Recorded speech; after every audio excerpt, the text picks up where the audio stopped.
welcome back to the 20th Century Dude channel. So, I know it's been a while since I put out a long video. I apologize, I was in Georgia for a week. That and the Kutztown radio show took up a lot of time that weekend, so I'm just now giving you another pickups video, and judging by what I see, it's definitely a lot more than what I thought. My intention was not to provide a whole bunch of miscellaneous stuff. However, due to what I picked up at Kutztown, and of course there was my mammy's, my great-grandmother's VHS collection as well that I pillaged through, it kind of came up to a lot more than originally anticipated. So, as for the Kutztown video, that's going to be saved for the next episode of Is It Broke or Fixable? That hopefully I will debut either this week or later this weekend, Saturday or Sunday. I don't know. I'll let you know closer to then when we'll have another episode. But we got, what do we got? A couple of CDs, 8-tracks, one cassette, betas, VHS, LaserDisc, CD, DVDs, Blu-ray, whatnot. We got a lot to go through today. But I will try to be as quick about it as I possibly can. Because I know I don't want to take up a lot of your time. So, we'll start out. We have this poster. I found this poster and at Kutztown, and I really like the designs of old cars. They have like a style and a personality that a lot of cars I think are just missing nowadays. I was going to hang this up in my room, but considering the fact that we might be tearing apart the top of the house this summer, I might not put up a poster immediately, but we can save things for later. But I just thought I'd show you this poster because I thought it was really nice. I really like the designs of old cars. Now, as far as, well, when I say I like cars, I can't open them up and tell you exactly how each gizmo works. That'd be more my dad's specialty. I like cars because of the design, or the feel, or sports cars. I like that type of it, like the style and the look almost. And good grief, I gotta figure out where to start. Let's start with audio.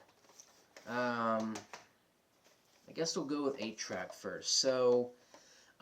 One of the things, and I'll mention this in the Kutztown video too, one of the things I was trying to sell was one of my great-grandmother's old 8-tracks. Like, she had a box of 8 tracks, and a lot of them were country or gospel and country gospel. I mean, it's a lot of stuff that I don't listen to, and I know it's a very niche market to try to sell. I was actually surprised one guy even picked up an 8-track. While I was at Kutztown, though, I feel like it was only because he needed to test an 8-track machine he got, but whatever. It's very niche, but I figured I'll keep 1 or 2 of them just to be nice, and the rest that I didn't sell, I just donated. So, I feel like we all know the 50s rock and roll star, Jerry Lee Lewis. This is his gospel album, it looks like. I also haven't tested any of these 8-tracks, but I'll get to that after this video, I guess. This here is Conway Twitty, I believe is an old country star. There's also a little bit of gospel in here, so, country gospel. I'm also going to admit, country's not my favorite music genre. I mean, I'm probably going to be more partial to listen to, the older stuff than the newer stuff, like all other kinds of music. It's just not my favorite. I mean, again, I'll keep it just for the heck of it, but yeah. Alright, this was, we're going to go to my only audio cassette, Golden Hits of the Everly Brothers, and this was brand new in the shrink wrap when I got it. I mean, obviously it's not in shrink wrap now. It's out of it. I haven't played it yet. Looking forward to that. So these are 50s musicians for anybody who doesn't know who the Everly Brothers are. This would have been music my Grandpa Harold would have been listening to. He was big on Simon and Garfunkel and the Lettermen back then. Those were the two main bands he listened to in the 50s and 60s, but I'm sure the Everly Brothers probably he also listened to on occasion, probably. Alright, and we only have two CDs. We have Fleetwood Mac's Greatest Hits, a lot of their stuff from the mid to late 70s, all the way to the late 80s, and I forgot about that. I accidentally dropped this when I got home, and the cover broke off, but have no fear, there are other covers I can put this in. It's no big deal. I did test these CDs last night before I recorded this video, and they do work, thankfully. Of course, I always want to make sure I get a CD that's not, scratched up or any way. I found some that have even been chipped. Why you would sell that to somebody, I don't know. But yeah, so up next we have Phil Collins, Both Sides, and this was an album he had from the early 90s, so we're getting into some 90s Phil Collins here.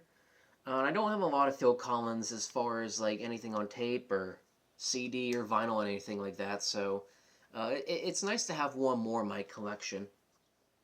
Let's move on with Blu-rays and DVDs since it's already on the pile. So we have here actually the Kingsman movies, and I think, yeah, the first two anyway, and I've actually never seen these before, so I don't know what to expect out of them. This is the same director as X-Men First Class, and I was told if you like First Class, then you're definitely going to enjoy these movies. So, yeah, this is the first one, I believe. And I got these off a guy who was selling all his stuff for $1, so that's not too bad, I think. And hey, I mean, like a lot of the, VHS or DVDs I have here, if I end up not liking it, I won't keep it. It's as simple as that. But I have a feeling Kingsman movies, I feel like that'd be something I'd like, but we'll wait and see. But yeah, here's the Kingsman stuff. I've never seen these before, so I'll let you know what I think about them when I'm not watching them. We have here the director's cut for Daredevil. There's an additional 30 minutes not shown in theaters, and I feel like there's actually a few scenes also taken out. So the original, this is the Ben Affleck Daredevil, by the way. I know the original movie that came out like post X-Men Spider-Man wasn't the greatest. It wasn't well received. That being said, since I'm collecting my own little Marvel multiverse in a way, I figured, hey, why not collect some stuff? I do have the theatrical version, and now I have the director's cut included. And as you can tell, the disc is not in here. I did take the disc out, and I put it in a slipcover and inserted it with the original. That way, it's not we're not taking up as much space on the shelf. So I'm not gonna keep this cover or anything. I just figured, why don't we just keep all the cuts in the movie in one place? It makes it a whole lot easier, I think. We have here the movie Boyhood on Blu-ray and DVD. This is something, again, I've also never seen. I've heard mixed things about it. I've heard it's really spectacular. It's like one of the greatest things ever made. And then I heard here on the other side of the spectrum, it's absolute trash. So I haven't heard any consensus in the middle. And for those of you who don't know what Boyhood is, I'll explain. It was a project that was made, it took 12 years to make this film. So they took the same actors, same locations, and they were filming stuff over a 12-year period to tell a complete, coming-of-age story. And This film won a lot of awards, a lot of Academy Awards. But then there are those who are like, it didn't deserve it. It was kind of lame. But honestly, I don't know until I watch it myself. So I'll let you know what I think of Boyhood when I'm done. And honestly, it'll either be really good or really bad. Again, you don't know unless you try, I guess. Here's another movie I've never seen, Sky Captain and the World of Tomorrow. I was told by Burkett, who is also selling stuff with me at Kutztown, that this is a movie that'd be right up my alley. Again, I've never seen this before. Okay, it looks like somebody included a bonus disc in the slipcover here. I was told I'd really like this film. I've never seen it. It was also sold to me for $1, so again, I'll let you know what I think about it when I'm done. Alright, here we have 1001 Classic TV Commercials. 16 hours of the greatest TV commercials. An entire history of American pop culture in its most entertaining form. So we have a lot of stuff over the years. I think doesn't say where it goes to as far as I think this spans a couple decades. I want to say probably it's a 3-disc set from Mill Creek, and we have legendary favorite commercials from well-known household brands such as Speedy from Alka-Seltzer, the Jolly Green Giant, Barbie, Marlboro, and of course, you know, I'd have expected to be cigarette ads in here, Chevy, and more. So I'm interested to see all of the commercials that are included in this little DVD set. It sounds like a lot of fun, so that's why I decided to pick it up. Oh yeah, here's another movie I've never seen, Shaun of the Dead. I'm not really a big zombie guy, but this is directed by Edgar Wright, who also directed Baby Driver, which I've also never seen. He did Hot Fuzz, which apparently is included in like a little mini trilogy. And he also directed At World's End. He was slated to do the original Ant-Man, but Marvel cut him probably because he was trying to be a little creative and they wouldn't let him. This I got from the same guy who gave me the Kingsman stuff for $1, so I'll have to see how I like Shaun of the Dead. I don't know. Again, I'm not a big zombie guy, but I'll have to let you know what I think about it when I'm done. I believe I've also shown these off before. We have these Decade You Were Born DVDs. You've probably seen them around sometime before. These were also in shrink wrap when I got them. Obviously, they're out of it now. So, we have 50s and 60s. So, what these include, it's sort of like a time capsule almost. You get a complete feature film, a complete TV episode, usually sometimes a pilot episode. You get several TV commercials and movie trailers. And that's usually about it. So for the 50s, we have the film The Last Time I Saw Paris from 1954, starring Elizabeth Taylor. The TV episode that's included here is from Dragnet, The Big 22 Rifle for Christmas, an episode from 1952 starring Jack Webb, 26 minutes. We get 7 classic 1950s TV commercials and 5 signature movie trailers released in the 50s. So that's the 50s. And then for the 60s, what have we got? A complete feature film, The Over the Hill Gang, starring Walter Brennan, 1969. Again, I've not heard of any of these movies, so this is completely new stuff for me. A complete TV episode from Bonanza, Day of Reckoning, guest star Ricardo Montalban. Running time 49 minutes. We also got 5 classic 1960s TV commercials and, of course, movie trailers in the 60s. Ooh, also forgot, in each of these DVDs, it does include an hour and a half documentary about each decade that it's covering. So now that I have these, I have, what is it, 40s, 50s, 60s, and 70s and 80s. I want to say maybe there's 90s out there. There might be. I don't know. I'd like to think that there is anyway. Okie dokie. We have here, and this is when Burkett had a box of DVDs he was selling for $1, but I think after a while he just let me take some for free. So Boyhood I got from him, and Daredevil, and then there's this. There's not really good front cover. It's The King of Queens, the first season. And when I worked at a TV station, this is a show I remember putting on the air all the time. I feel like I've seen this like the whole way through at least 5 or 6 times by now. By the way we sorted through episodes.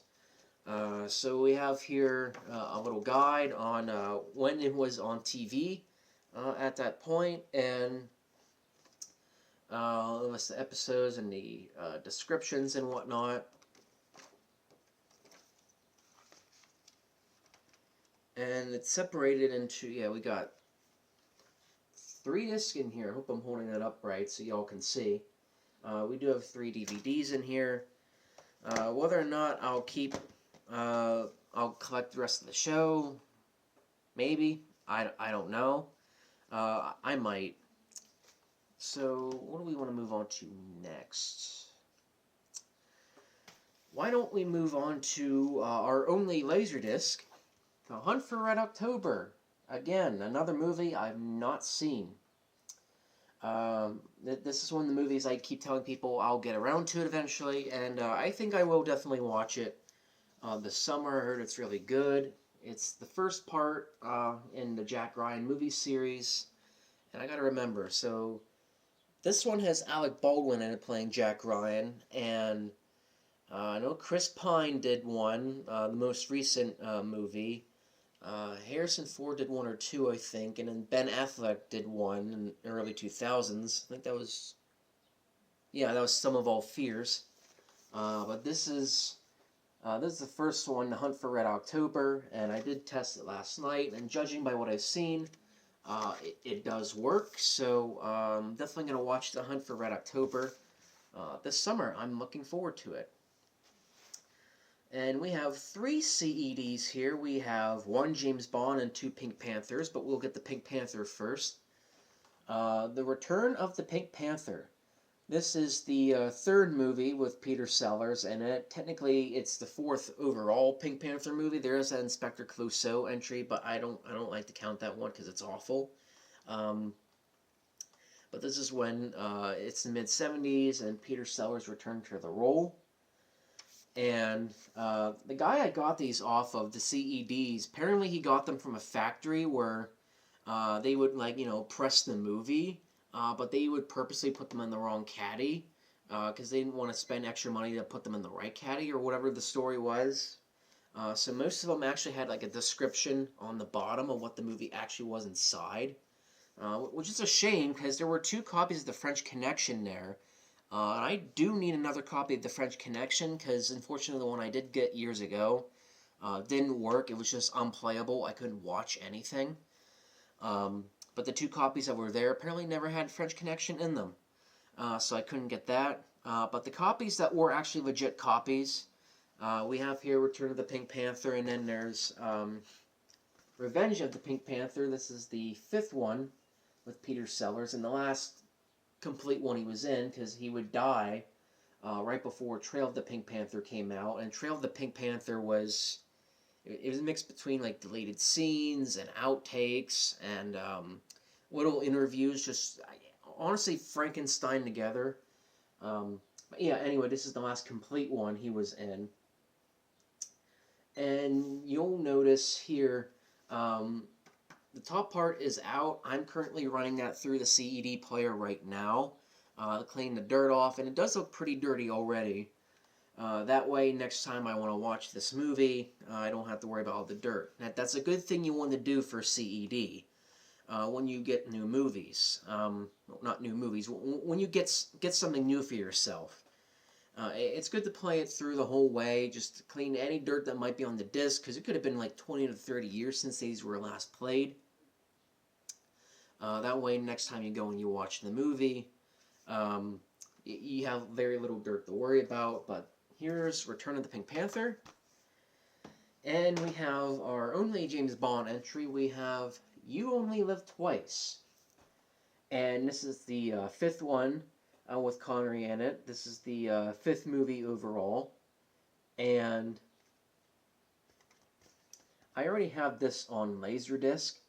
What I tried to do when I went to Kutztown and picking stuff out is I'm looking for stuff that either isn't in my collection already or stuff that I haven't seen before.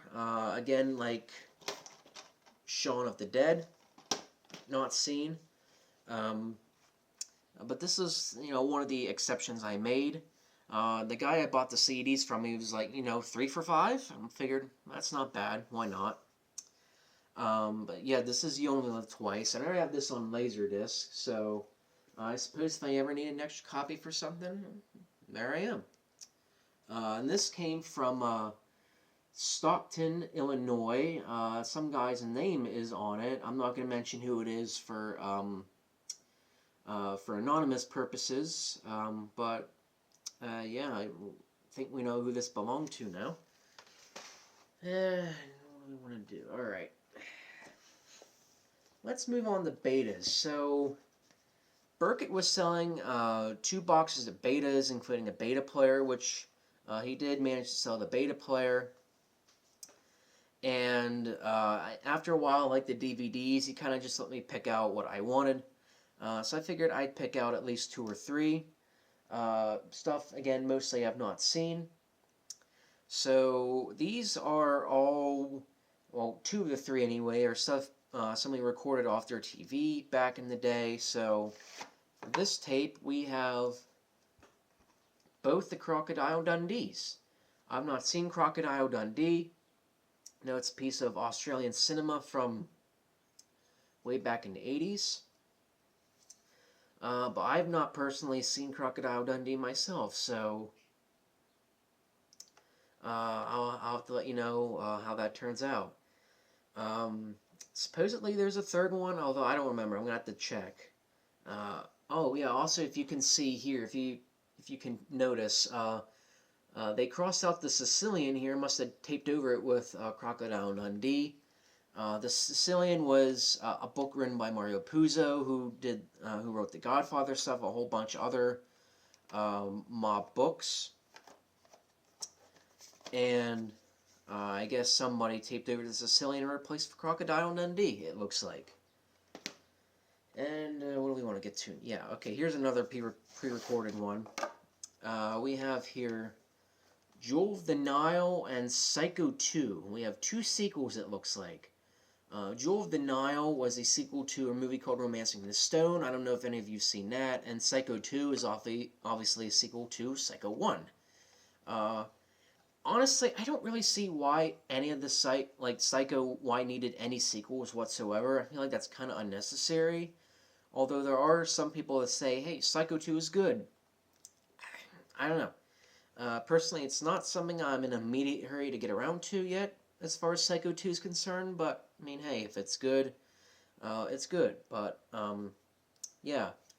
So I've been looking for Jewel of the Nile for a while. I've actually been looking for it on CED, because apparently Jewel of the Nile was famously one of the last CED movies ever made. I think the last ones were Back to the Future, Jewel of the Nile, and Return of the Jedi. They're not very common, but they're some of the last ones on that format. So I've definitely been looking for it on there. And I happened to find it on this beta. Again, this is stuff somebody recorded off their TV from back in the day. And as far as sports are concerned, I'm not really interested in sports. I really don't care that much about sports. I know Dad watches a lot of college football, and Mom's a big NFL nut. We used to watch some NASCAR as well, but I feel like all of us have kind of just lost interest in NASCAR after a while. NASCAR, I kind of only have a partial attention span for anyway. It's like once they get going and they're, going in circles, which really is all it is. It's kind of like, all right, tell me when something big happens, somebody wrecks or whatever, I don't know.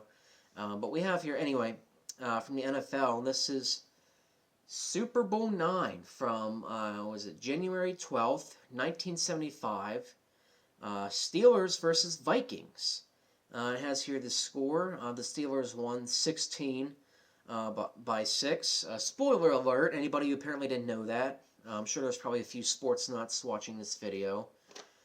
Again, personally, I don't really care that much about sports. I don't watch football because I don't care. I think regardless, this is something I thought it might be interesting to see what this was like back in the day. And yeah, it's a football game from 1975, and the Super Bowl is really one of the only games, like football games, I sort of watch. Probably because, or at least I used to anyway, look for the commercials, because they had some of the funniest commercials of the entire year. Of course, movie trailers. I feel like they've been kind of lacking lately as far as good commercials and trailers. So I guess Super Bowl, or maybe the advertising for that matter, is kind of getting on the decline. I don't know. But yeah, this is Super Bowl 9. And let's see, here's 2 tapes. These were the only tapes VHS tapes I took from Kutztown. We have here, the cover's a little worn out. We have here The Delta Force, starring Chuck Norris. This is a Chuck Norris action movie. And it's from the Cannon Company, if you all remember Cannon. And I don't know too much about it other than it's a Chuck Norris action film, obviously. I did see some reviews, and the critics kind of lambast the film a little bit, but of course, it seems like Chuck Norris fans are like, no, the movie's awesome. I'm sure it's probably a good action adventure movie. Oh, this is a nice little detail. It says also available on laser video disc. So it's nice to know that they at least advertise for the LaserDisc even on videotape, which is kind of cool. But yep, here's the Delta Force. And the last of the VHS from Kutztown, we have here this John Wayne movie, Wake of the Red Witch. And I don't really know what this film is. I've never heard about it until I saw this. It's from 1948, so I would have... Oh, it's from 1949, sorry. So I would have thought, considering the time period, red, communism, right? That's what I thought. It'd be John Wayne finding commies, and I'm looking at the description here. It might not be the case. I think it's just like an old sailing movie or something. He's involved in a bitter feud with somebody that's the owner of the East India Trading Company, which was a real-life company. Some of you are like, it wasn't on the Pirates of the Caribbean? Yes, it was. Actually, there was a real-life counterpart called the East Indies Trading Company anyway. So yeah, it's a John Wayne movie. It's not a Western. We do have some John Wayne coming up. But I'm going to, before I play this little promo, I'm going to take a break because I am terribly thirsty. My mouth is getting a little dry, so I'm going to be back in just a little bit. But first, here's a promo. And now, a word from our sponsor. Well, technically, 20th Century Dude doesn't have any sponsors for this channel. However, there are a few things that you can throw your support at. Another place to show your support at is broadcast media companies. Last year, the FCC cut billions of dollars worth of funding for broadcast companies that support cable, antenna TV, or other over-the-air TV. Make sure you support these media companies as long as you possibly can while we still have them, because the day is coming when they might not be here anymore. Now, on for our main programming. Don't touch the dial. Alrighty then, we're back now, and we have here, I'm just going to bring it over, we have an entire stack from my one Graham's house that we are cleaning out. So, let's see, what do we want to start with first? let's start with Space Camp. We'll just start off the top. I don't know if any of you remember this movie from the 80s or not. This was released several months after the Challenger accident happened, so this movie was kind of cursed. Some even accused this of trying to market on the whole Challenger incident with the space shuttle, which obviously wasn't the case. But this movie did not do well at the box office as a result. Talk about the wrong movie at the wrong time. So we have Kate Capshaw, you remember from Temple of Doom. She played this screaming blonde lady. Leah Thompson, Kelly Preston, they've been a whole bunch of stuff. Tom Skerritt, you'll remember from Alien and Top Gun. And this is Joaquin Phoenix's debut movie. He plays it's sort of an annoying little kid, but he's credited as Leaf Phoenix, actually. And this movie is a bunch of kids. They're supposed to be at a space camp, but this little robot called Jinx accidentally sends them into space, so they have to try to go back to Earth. And this is the feature films for families version of it from ABC Video. It's an exclusive arrangement with ABC Feature Films for Families, made this fine motion picture suitable for all ages. Which is odd, because I don't remember there being anything terribly offensive in the original cut to warrant a family video version. There might have been a few cussing, I don't know, but not like there's anything terribly severe. Yeah, and there's a little parent's guide with some questions. What did Kevin learn about faking your way through a class? Was there any one of the group who did not contribute something to their survival? Why do you think people unite and pull together in a crisis? If we could communicate to others on a daily basis that they are needed, would it make a difference in our relationships? And, questions like that. But this is the family version, toned down version, which again, I don't remember there anything being terribly severe in the original movie, but apparently my memory may be that faulty. I don't know. Speaking of family stuff, we have here, and this is such an obvious knockoff of Raiders of the Lost Ark, we have Secret of Treasure Mountain. And this is another feature film was for families.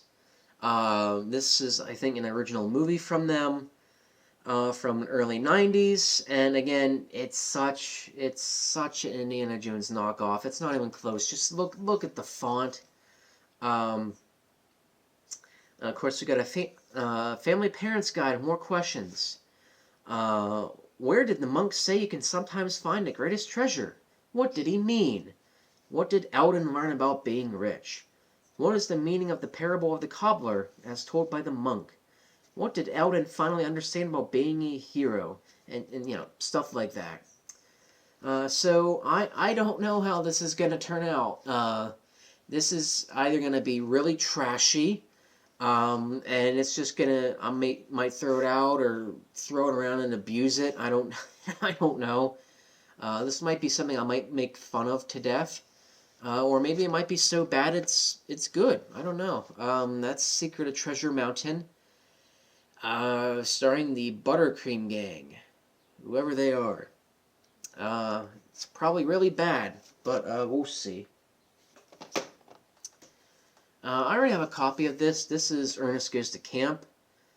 But I suppose it doesn't help to have another copy of the film. I did have to stitch the logo back on here with some tape. I got the first copy from Grandpa Harold, and this is, of course, from Mammy. So the other one I have, it does look pretty worn out. My dad and uncle must have played it to death back in the 80s and 90s. And this one looks a little cleaner in the image, so yeah, that's just another copy of Ernest Goes to Camp. What do we want to move on to next? Ooh, a little bit of Stooges. It doesn't hurt to have, watch some Stooges every now and then. So we got 3 episodes on here. So we got one where the Stooges, Curly has to take somebody's place in a boxing ring.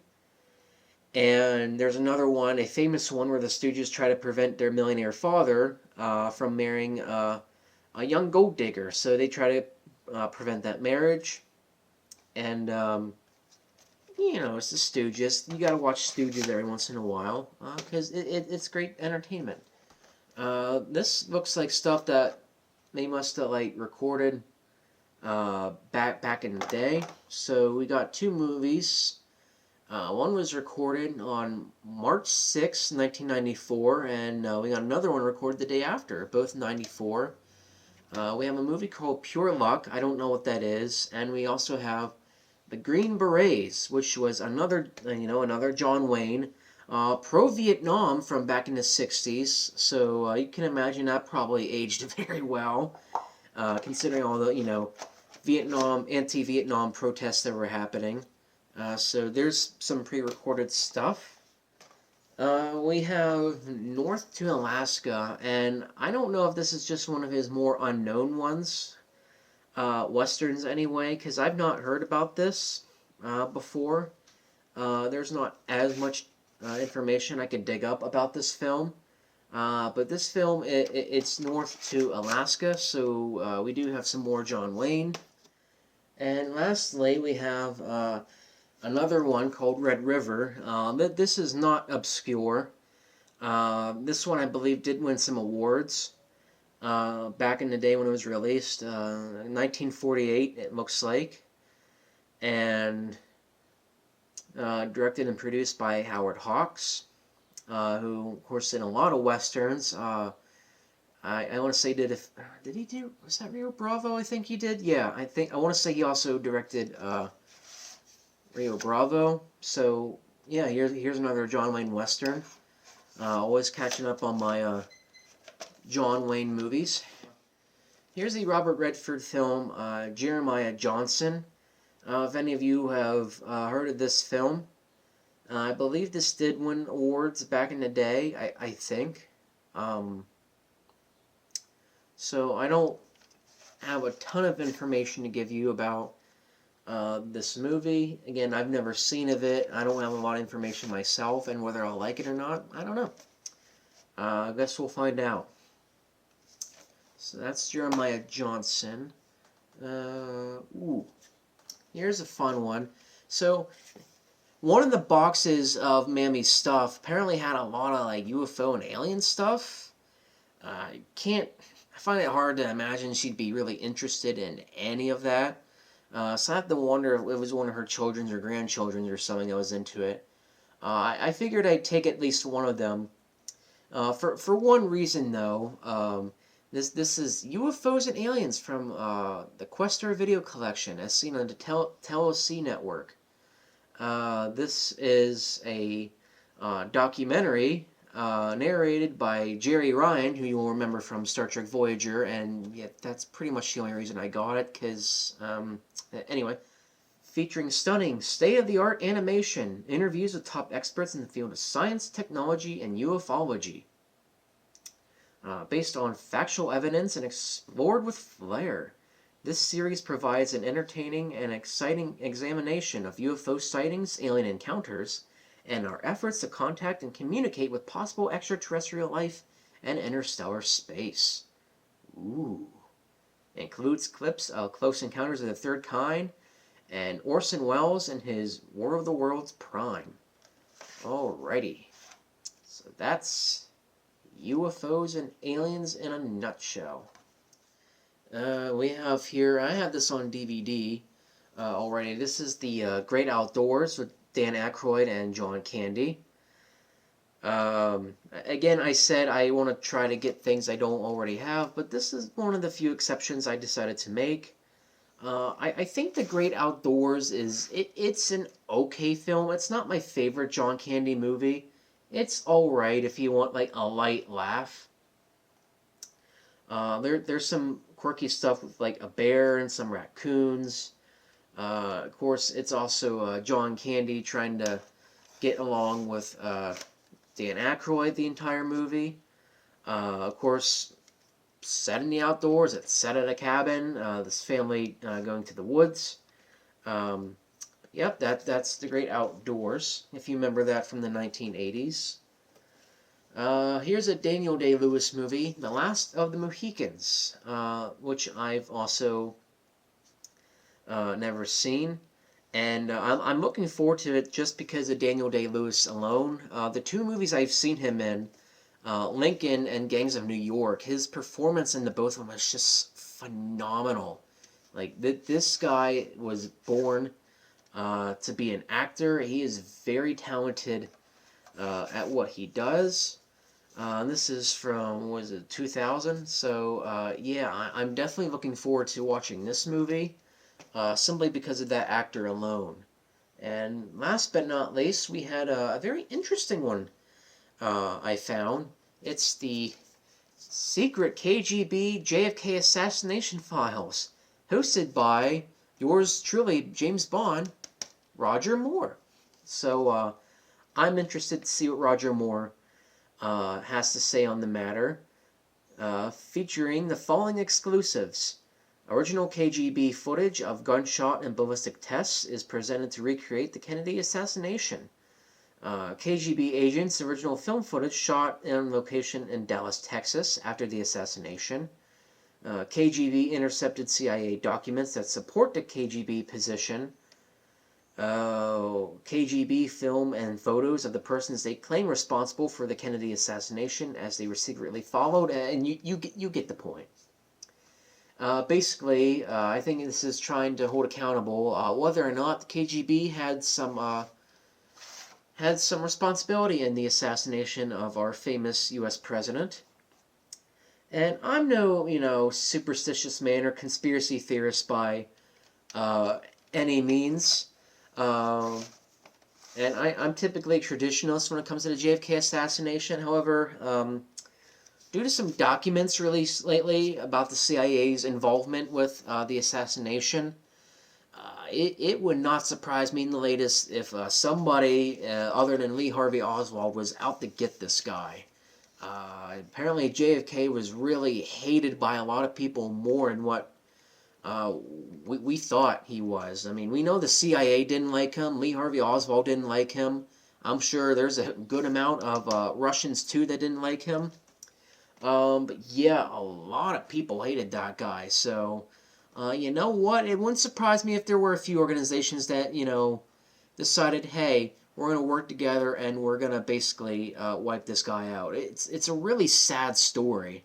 But, I guess that's what happens when you live in a world with all these, evil people and whatnot. And, yep, that's about all I have for today as far as stuff I just brought in. I know it seems like a lot, and I did not definitely intend to bring in all of this stuff. That was not my intention. My intention at Kutztown especially was to collect, like a spare beta or a LaserDisc or CED player. Well, that didn't happen. But I suppose there was a lot of, good stuff offered, so suppose I can't complain too much there. But yeah, that's all I have for today, so thank you for tuning in literally to all of this stuff. I'm going to try to hold up the tower best I can. It's already fallen over. Thank you for tuning in for all of this stuff. I know it's a long video. I apologize. But it is what it is. And I'm definitely going to have to make room on a shelf for a lot of these. I think I am running out of room for tapes, although I did take a few tapes out yesterday, and I did take a few DVDs out, so hopefully that should help as far as storage space is concerned. Otherwise, that's all I have for today, so thank you for tuning in to the 20th Century Dude. Hope to catch you on the fly. See ya.